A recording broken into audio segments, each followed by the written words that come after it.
அப்பொழுது வந்து முத்தரையர்கள் வந்து தஞ்சாவூர் பகுதியை ஆண்டுகிட்டு இருந்தாங்க. அவர்களிடத்திலிருந்து இந்த தஞ்சாவூரை மீட்க வேண்டும் என்று முதல்ல திட்டம் போட்டு அதை வந்து கனவு கண்டு இதை எப்படி தகுந்த நேரம் பார்த்திருந்தவர் விஜயாலய சோழன். சோழ வம்சத்துல வந்து விஜயாலய சோழன். அப்பொழுது அவருக்கு வந்து ஒரு 60-65 வயது இருக்கும். அந்த காலகட்டத்தில் முத்தையர்களோட போரிட்டு தஞ்சாவூரை அவர் தான் முதல்ல மீட்கிறார். நடந்த போரில் அவர் வெற்றி பெற்றதுக்கு அடையாளமாக தஞ்சாவூர்ல முதலாக அவர் ஒரு கோயில் கட்டுறார். அது என்ன கோயில் கேட்டீங்கன்னா கொற்றவை. இந்த 2 கோயில்கள் தான் சோழர்கள் கோயில் கட்டுவதற்கான கான்செப்டை அவர்கள் யார் வராங்களோ இனிமேல் கோயில் கட்டணும் நாம அப்படிங்கிற அப்படி என்ற ஒரு கான்செப்டை உருவாக்குறாங்க. 16 வயது அவனுக்கு அந்த காலத்துல 16 வயதுன்னா பெரிய ஒரு ஆள் தான். ஆனா இருந்தாலும் வயது 16. இவன் எப்படி வந்து இந்த பாண்டிய படைகளை வந்து எதிர்ப்பான் என்று எல்லாம் யோசிக்கிறேன்ல. பாண்டிய படைகளை துவம்சம் செய்து அடிச்சு நொறுக்கணுன்னே வீரபாண்டியன் காட்டுக்குள்ள போய் பதுங்குகிறான். அவனை போய் கொண்டு வந்து ஆதித்த கரிகாலன் வந்து அவனுடைய தலையை வெட்டி தஞ்சாவூர் கோட்டையில வந்து கட்டி தொங்க விட்டுருவான். அப்போ தஞ்சாவூர்லேருந்து படை நடத்தி கொண்டு தக்கோலம் வரையிலும் சண்டை போட்டு ஆதித்த கரிகாலன் வடக்கு பகுதியை மீட்கிறார். இப்போ எதிர்பாராத விதமாக காஞ்சியில அவர் மாளிகை கட்டுறார், பொன் மாளிகை. அந்த பொன் மாளிகையில ஆதித்த கரிகாலனை சில சூழ்ச்சிக்காரர்கள் கொள்கிறார். அப்போ வந்து அந்த தோற்று போன அந்த சாளுக்கியர்கள் ஒரு கல்வெட்டு அடிக்குது. இந்த மாதிரி என்னுடைய நான் ராஜ்யத்தை கைப்பற்றுவதற்காக என்னுடைய செல்வங்களை எல்லாம் எடுப்பதற்காகவும் எங்களுடைய நாட்டை பிடிப்பதற்காகவும் ராஜராஜ சோழனும் அவனுடைய மகன் ராஜேந்திர சோழனும் 9.5 லட்சம் பேர் படை வீரர்களோடு வந்து எங்களை தாக்கி எங்கள் நாட்டை பிடித்து எங்கள் செல்வத்தை எல்லாம் எடுத்து போயிட்டான். அவன் கல்வெட்டு அடித்து வச்சிருக்கான். அங்கே எவனா தோற்றவன் கல்வெட்டு அடிப்பானா அவன் அடித்து வச்சிருக்கான். ஆனால் உண்மையில் என்னவென்றால் திருக்காட்டுப்பள்ளி, தஞ்சாவூர்ல திருக்காட்டுப்பள்ளியில ஒரு சிவன் கோயிலை வந்து செங்கற்களால் ராஜராஜ சோழன் முதல்ல கட்டுறான். இந்த கோயில் கட்டுவதற்கு முன்னாடி, அதாவது அவனுடைய மனதில் இப்படி ஒரு கோயில் கட்ட வேண்டும் என்று ஒரு இது பண்ணும்போது இந்த மாதிரி மாடலாக ஒரு கோயிலை செங்கலால் திருக்காட்டுப்பள்ளியில் கட்டுறாரு. திருக்காட்டுப்பள்ளியில் ஒரு பகுதியில் கட்டுறாரு செங்கலால். அந்த மாடல் தான் பின்னாடி தஞ்சாவூர் பெரிய கோயில், பெருவுடையார் கோயில் கட்டுவதற்கான ஒரு கான்செப்ட்.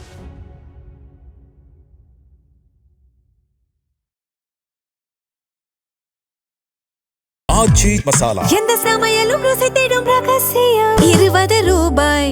கிங் டிவி நேயர்களுக்கு வணக்கம். இன்றைய சிறப்பு நிகழ்ச்சியில் நம்முடன் இணைந்திருக்கிறார் பத்திரிகையாளர் புகழேந்தி அவர்கள். வணக்கம் சார். வணக்கம்மா.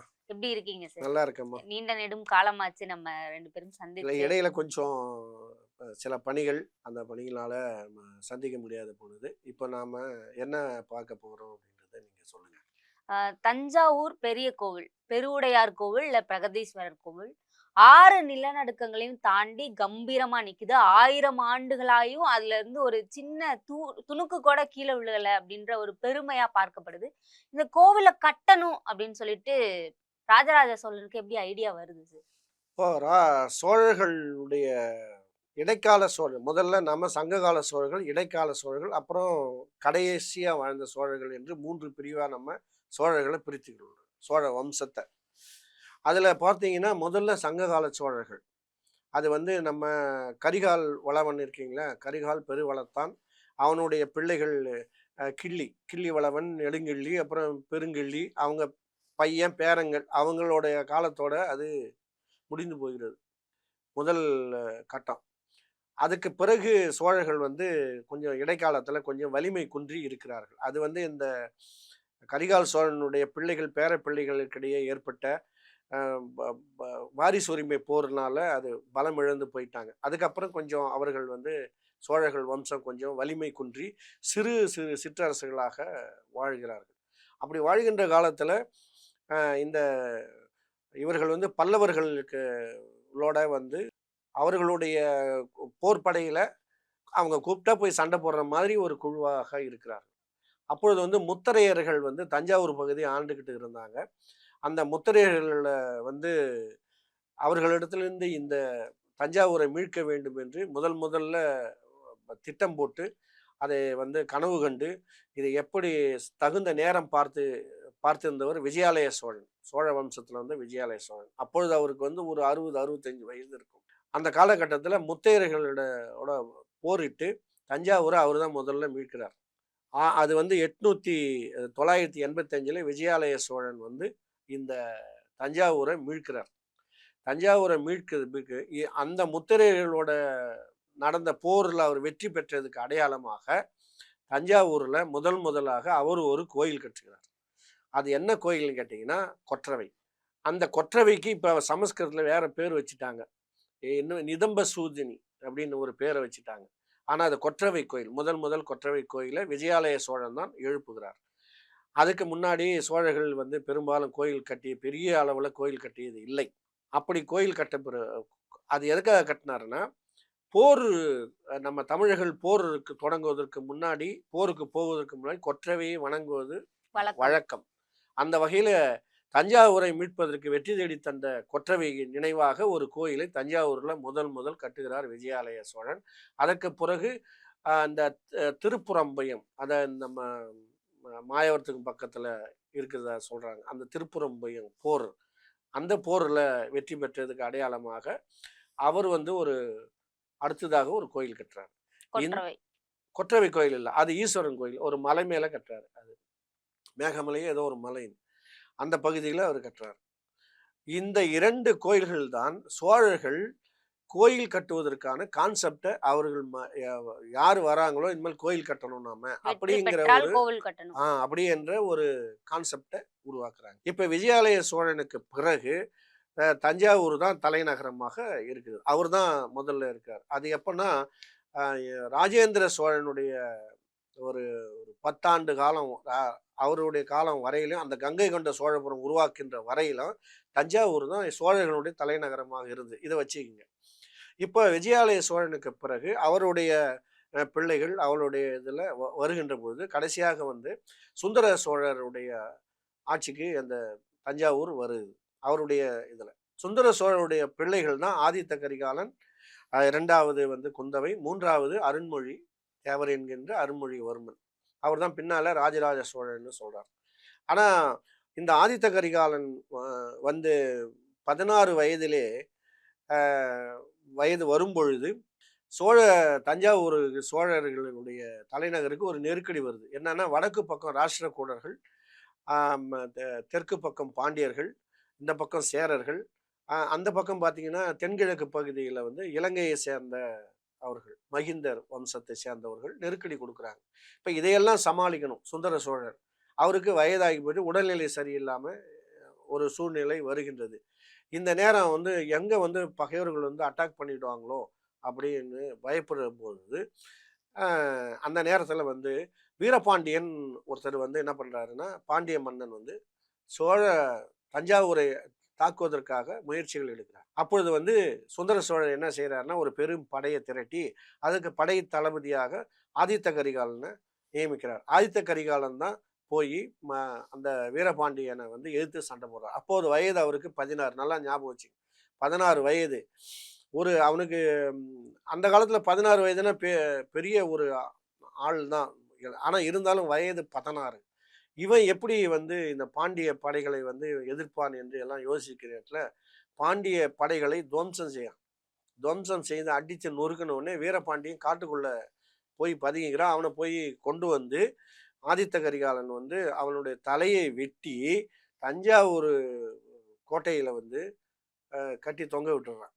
இது வந்து மற்ற அரசர்களுக்கு சோழர்களை எதிர்த்தால் என்ன விளைவு வரும்னு பயமுறுத்துவதற்காக அவன் செஞ்சான். அதுக்கு பிறகு அவன் வந்து ஆதித்த கரிகாலன் வந்து இந்த வடக்க போய் காஞ்சிபுரத்தை கைப்பற்றி வடக்கு இந்த ராஷ்டிரகூடர்கள் வந்து உள்ள நுழையாம இருப்பதற்காக ராஷ்டிரகூடர்கள் கையில் இருக்கின்ற அந்த காஞ்சிபுரத்தை மீட்டு அங்கே வந்து அதுதான் வந்து அவருடைய இது. அடுத்தது வந்து அவருடைய ஆதித்த கரிகாலனுடைய இது என்னன்னு கேட்டிங்கன்னா, அந்த தக்கோல போரில் தன்னுடைய மூதாதையர்கள் இழந்த சொத்துக்களை இடங்களை மீட்க வேண்டும் என்பதற்காக தக்கோலத்தில் ஒரு போர் நடத்தி அந்த இடங்களையும் மீட்கிறார். அதுக்கு தான் தஞ்சாவூர்லேருந்து தக்கோலம் வரையில அப்போ ஒரு ஹைவே போட்டாங்க.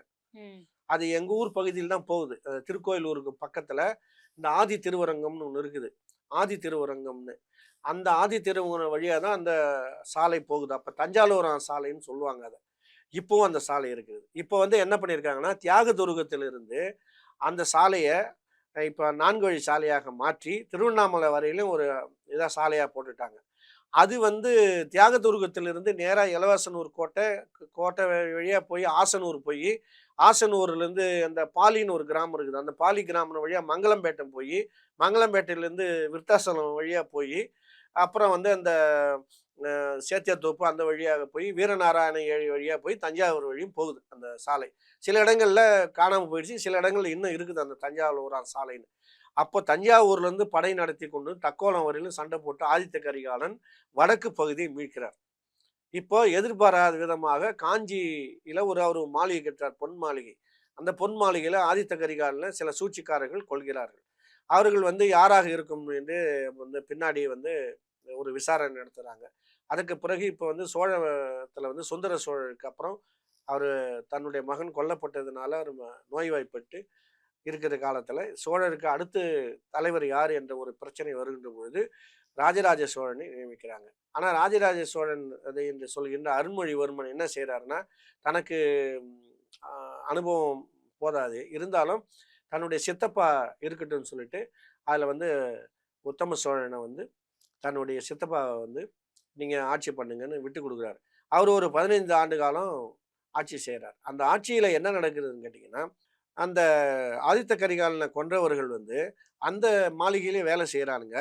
அங்கேயே வந்து அதிகாரம் படைத்தவர்களாக இருக்காங்க. இதை வந்து இவர் அருண்மொழிவர்மன் பார்த்துட்டு மனம் நொந்து போய் தன்னுடைய சித்தப்பாவை கூப்பிட்டு, நீ ஆட்சி செஞ்சவர்களும் போதும், ஆட்சியை என்கிட்ட கொடுன்னு சொல்லி ஆட்சியை வாங்கி கொண்டு இவர் வந்து முதல்ல தன்னுடைய 2வது ஆண்டிலே 3வது ஆண்டிலே என்ன செய்கிறாருன்னா, முதல்ல ஆதித்த கரிகாலனை கொன்றது யார் அப்படி என்ப அந்த இதில் வழக்கை ஆரம்பித்து விசாரணை நடத்தி அதில் தான் கண்டுபிடிக்கிறாரு.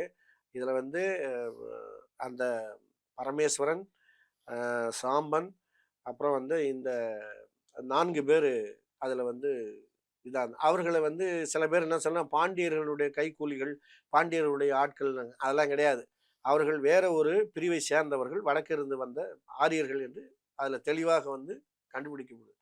அதனால அவர்கள் எல்லாமே அவர்களும் அவர்களை சார்ந்தவர்களும் இந்த இந்த நாட்டை விட்டு உடனடியாக வெளியேற வேண்டுமோ, சொத்துக்களை பறிமுதல் செய்ய வேண்டும் என்றும் அந்த ஒரு உத்தரவு போடுறாரு ராஜராஜ சோழன். அது வந்து உடையார் கோயில் கல்வெட்டுல தெளிவாக எழுதி வைக்கிறார். அந்த இதுபடி நிறைவேற்றி 4000 பேரை நாட்டை விட்டு வெளியேற்றுகிறாங்க. அதற்கு பிறகு வெளியேற்றவர்கள் எல்லாமே ஆரியர்கள். எல்லாம் ஆரியர்கள் 4000 பேர், அவரும் சேர்ந்த குடும்பங்கள், அவர்கள் சொத்தெல்லாம் பறிமுதல் பண்ணி எல்லாம் 4000 பேர் வெளியேற்றப்பட்டுவிட்டார். இதுக்கு மூல காரணமாக இருந்த யார் என்று பார்த்தால் சேர மன்னன், பாண்டிய மன்னன், இலங்கை ஆண்ட மகிந்தன், அவர்களோடு ஆரியர்கள் கூட்டிலே இருந்தார்கள் என்று கண்டுபிடித்தார். இது எங்க இந்த செயல் திட்டம், இந்த இப்படிப்பட்ட ஒரு சதி செயல் எங்கே உருவானது என்று அவர் வந்து ராஜராஜ சோழன் ஆராய்ச்சி செய்ததில் விசாரணையில காந்தலூர் சாலை, நீங்க இன்னைக்கு திருவனந்தபுரம் இருக்கு இல்லையா, அந்த பகுதியில் தான் அந்த காந்தலூர் சாலைன்னு அந்த காலத்துல இருந்தது. அதுல வந்து ஒரு பல்கலைக்கழகம் மாதிரி அவர்கள் வைத்து அங்கே வந்து போர் பயிற்சி, ஆயுதங்கள் தயார் செய்வது, சதித்திட்டங்கள் தீட்டுவது போன்ற செயல்களை அவர்கள் செய்கிறார்கள் என்பதை அறிந்த ராஜராஜ சோழன் முதலாவதாக அங்கு படையெடுக்கிறான். காந்தலூர் சாலை மீது படையெடுக்கிறான். அப்பொழுது காந்தலூர் சாலையை படையெடுக்கணும் என்றால் இங்கே மதுரையிலே பாண்டியர்கள் குறுக்கிடுகிறார்கள். அவர்களை பாண்டியர்களை சண்டை போட்டு அவர்களை முறியடித்து அடுத்து காந்தலூர் சாலைக்கு நேராக சென்று அங்கே சண்டை போட்டு அந்த காந்தலூர் சாலையை அழிக்கிறார். அவருடைய மெய்கீர்த்தியில பார்த்தீங்கன்னா முதல் வரியே பார்த்தீங்கன்னா காந்தலூர் சாலை களம் அறுத்து அப்படின்னு சொல்லி வரும். அந்த காந்தலூர் சாலை என்பது ஊர் அல்ல. அந்த காந்தலூர் சாலை என்பது இப்ப பாடசாலைன்னு சொல்றாங்க இல்லையா, பாடசாலைன்னா பாடம் சொல்லி கொடுக்கிறது. அது மாதிரி காந்தலூர் சாலை என்பது அந்த போர் பயிற்சியும் படை இதுவும் சதி செயல்கள் செய்கின்ற ஒரு ஷாவுலின் டெம்பிள் மாதிரி அது செயல்பட்டது என்பதை அவர் பின்னாடி அதை வந்து நீங்க வந்து திரும்ப ஒரு கட்டடத்தை ராஜராஜ சோழன் கட்டி கொடுத்து அதுல வந்து நீங்க பாடங்கள் நடத்துவது, கல்வி நடத்துவது மட்டும் இருக்கணும், வேற எந்த அந்த என்ன சொல்லுவாங்க சட்டவிரோதமான செயல்கள் இது ஈடுபடக்கூடாதுன்னு சொல்லி அவர் கட்டி கொடுத்துட்டார். இதுக்கு பிறகு இங்க வடக்கு பகுதியில ராஷ்டிரக்கூடர்கள் திரும்ப தொல்லை கொடுக்குறாங்க. அதனால என்ன பண்றாருன்னா இவரு வடக்கு பகுதியில வந்து போயிட்டு இந்த சாளுக்கியர்கள் அவர்கள் வந்து தொல்லை கொடுத்துட்டு இருக்காங்க, அவர்கள் மீது போர் தொடுக்கிறார்கள். அதுல என்ன ஒரு பிரச்சனைனா, சாளுக்கியர்கள் தங்களோட பங்காளிகளுக்குள்ள சண்டை வருது. மேலை சாளுக்கியர்கள் அவர்லாம் மைசூர், இந்த உஜ்ஜயினி வரலும் உள்ள பகுதியில் மேலை சாளுக்கியர்கள், ஆந்திரா, ஒரிசா வரையிலும் இருந்தவர்கள் கீழே சாளுக்கியர்கள். சோழர்கள் வந்து ராஜராஜ சோழன் வந்து கீழே சாளுக்கியர்களுக்கு ஆதரவாக படை நடத்தி கொண்டு போய் சத்தியாச்சியரை போர் நடத்தி வெல்கிறார். அதுல அவன் தோற்று ஓடி போகிறான். எங்க உஜ்ஜயினி பக்கம் ஓடி போயிறான். அதுல அவனுடைய செல்வத்தை ராஜராஜ சோழனும் ராஜேந்திர சோழனும் வந்து அங்கிருந்து கொண்டு வராங்க. முதல்ல அங்கிருந்து கொண்டு வராங்க. அந்த படைகளையும் கூட்டிட்டு வந்து ஆமா. தஞ்சாவூர். அப்போ வந்து அந்த தோற்று போன அந்த சாளுக்கியர்கள் ஒரு கல்வெட்டு அடிக்குது. இந்த மாதிரி என்னுடைய நான் ராஜ்யத்தை கைப்பற்றுவதற்காக, என்னுடைய செல்வங்களை எல்லாம் எடுப்பதற்காகவும், எங்களுடைய நாட்டை பிடிப்பதற்காகவும் ராஜராஜ சோழனும் அவனுடைய மகன் ராஜேந்திர சோழனும் 9.5 லட்சம் பேர் படை வீரர்களோடு வந்து எங்களை தாக்கி எங்க நாட்டை பிடித்து எங்க செல்வத்தை எல்லாம் எடுத்து போயிட்டான். அவன் கல்வெட்டு அடிச்சு வச்சிருக்கான். அங்க எவனா தோற்றவன் கல்வெட்டு அடிப்பானா அவன் அடிச்சு வச்சிருக்கான். இதுல இருந்து என்ன தெரியுதுன்னா 9.5 லட்சம் பேரை கூப்பிட்டு போயிருக்கான். யாரு? ராஜராஜ சோழன். அந்த சண்டையில எடுத்து கொண்டு வந்த செல்வத்தை ஒரு பகுதியை ராஜராஜ சோழன் பிரிக்கிறான். அந்த செல்வங்களை எப்பவுமே ஒரு அரசர் இன்னொரு அரசரை வந்து சண்டை போட்டு வெற்றி பண்ணிட்டா அந்த நாட்டில் இருக்கிற அவனுடைய பொக்கிஷங்களை எல்லாம் கொண்டு வந்துடுவாங்க. அப்போ வந்து முதல்ல இந்த செல்வத்தை அவன் பிரிக்கிறான். இந்த செல்வத்தை 3ஆக பிரித்து அதுல ஒரு பங்கு கோயில் கட்டுவதற்கு என்று நிதி ஒதுக்குறான். இப்ப கான்செப்ட் எங்க வருது பாத்தீங்களா? கோயில் கட்டுறதுக்கு என்று கான்செப்ட் அங்க வந்தது. இதுல வந்து இந்த கோயில் கட்டுற கான்செப்ட்ல ராஜராஜ சோழனுக்கு எப்படி வந்தது என்பது நீங்க ஒரு கேள்வி கேட்டீங்க. அதுக்கான பதில் தான் இது. அப்போ வந்து அந்த வடக்கை வந்து போர் நடத்தி செல்லும் பொழுது அஜந்தா எல்லோரா குகைகளை வந்து அறிந்து அங்க வந்து இந்த பாறைகளை குடைந்து பாறைகளிலே ஒரு கோயில், அதுல ஒரு குடைந்து ஒரு கோயில் கட்டியிருப்பாங்க பாருங்க. எல்லோரா கோயில். அதுல பீடத்துல மேல தலையில பாத்தீங்கன்னா தனியாக கல் வைக்காம அதிலே கல்லிலே வெட்டியிருப்பாங்க அந்த விமானம். இதெல்லாம் பார்த்தது அவர் மெய் சிலிர்த்து போய் இது மாதிரி நம்ம ஒரு கோயில் கட்டணும் அப்படின்ற ஒரு எண்ணம் அவருக்கு எழுந்ததாகவும் சொல்லப்படுகிறது. 2வது காஞ்சிபுரத்துல ஒரு கோயில் இருந்தது. அந்த கோயில் அழகில மயங்கின ராஜராஜ சோழன் தான் இது போல ஒரு கோயில் கட்ட வேண்டும் என்று அவருக்கு எண்ணம் வந்ததாகவும் கல்வெட்டுகள்ல எழுதியிருக்காங்க. கல்வெட்டுகள்ல எழுதல, இதை பின்னாடி சொல்லப்படுகின்ற ஒரு இது. ஆனால் உண்மையில் என்னவென்றால் திருக்காட்டுப்பள்ளி, தஞ்சாவூர்ல திருக்காட்டுப்பள்ளியில ஒரு சிவன் கோயிலை வந்து செங்கற்களால ராஜராஜ சோழன் முதல்ல கட்டுறான். இந்த கோயில் கட்டுவதற்கு முன்னாடி, அதாவது அவனுடைய மனதுல இப்படி ஒரு கோயில் கட்ட வேண்டும் என்று ஒரு இது பண்ணும்போது நம்ம இன்ஜினியர்லாம் ஒரு மாடல் செய்வாங்க தெரியுங்களா? மாடல் செய்வாங்க. முதல்ல ஒரு சின்னதா அந்த இதுல மாடல் செஞ்சு முதல்ல காட்டுவாங்க. இங்கதான் கார் பார்க்கிங், இங்க வருவாங்க, இங்க எல்லாம் உள்ள போறது. அந்த மாதிரி மாடலாக ஒரு கோயிலை செங்கல்லால திருக்காட்டுப்பள்ளியில கட்டுறாரு.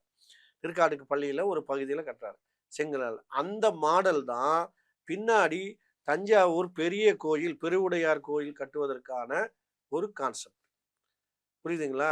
இது வந்து அவரு முதல்ல இதெல்லாம் செய்து பார்த்து போர் நடத்தி அதுல இருந்து மீட்ட செல்வங்களை வைத்து இது மாதிரி கோயில் கட்ட வேண்டும் என்ற கான்செப்ட் இப்படித்தான் வந்தது. இதுவரை எங்களுடன் பல்வேறு கருத்துக்களை பகிர்ந்தமைக்கு நன்றி. நன்றி, வணக்கம். ஆச்சி மசாலா. எந்த சமையலும் ருசி தேடும் ரகசியம். 20 ரூபாய்.